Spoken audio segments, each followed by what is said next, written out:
موعد مباراة الأهلي وسيراميكا في الدوري المصري والقناة الناقلة والمعلق والتشكيل المتوقع. في البداية متابعينا الكرام ما تنسوش تدعمونا بلايك للفيديو والاشتراك بالقناة وتفعيل زر الجرس. موعد مباراة الأهلي وسيراميكا يشغل الملايين من عشاق القلعة الحمراء بسبب رغبة الجماهير الأهلاوية في تجاوز صدمة التعادل الأخير أمام سموحة في الدوري المصري، ويأمل الأهلي في العودة للانتصارات أمام سيراميكا للحفاظ على تصدره لقمة الدوري ومواصلة رحلة المنافسة على اللقب المحلي. وطلب المدير الفني للأهلي لاعبو الفريق بالابتعاد عن الأخطاء والعودة للانتصارات والعروض الجيدة للحفاظ على مسيرة التتويج ببطولة الدوري.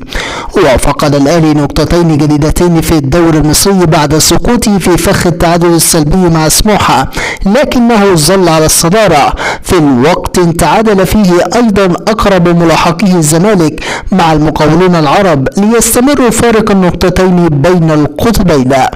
أما عن موعد المباراة، موعد مباراة الأهلي وسيراميكا هو اليوم الأربعاء الموافق 28/12/2022، وستنطلق صافرة بداية المباراة في تمام الساعة 6 مساء بتوقيت الجزائر والمغرب وتونس، 7 مساء بتوقيت مصر وفلسطين والأردن وسوريا والسودان ولبنان وليبيا، 8 مساء بتوقيت السعودية والعراق والكويت وقطر والبحرين واليمن، 9 مساء بتوقيت الإمارات وسلطنة عمان.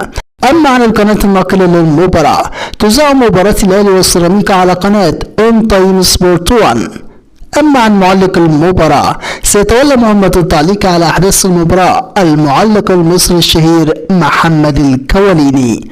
أما عن تشكيل الأهلي أمام سيراميكا، فمن المتوقع أن يبدأ السويسري مارسيل كولر بتشكيل مكون من: في حراسة المرمى محمد الشناوي، في خط الدفاع محمد عبد المنعم، علي معلول، محمد هاني، محمود متولي، في خط الوسط ديانج، حمدي فتحي، محمد مجدي قفشه، في خط الهجوم سافيو، محمد شريف، أحمد عبد القادر. متابعينا الكرام، نحن في انتظار نتيجة توقعاتكم عن المباراة في التعليقات، ولا تنسوا الإعجاب بالفيديو والاشتراك بالقناة.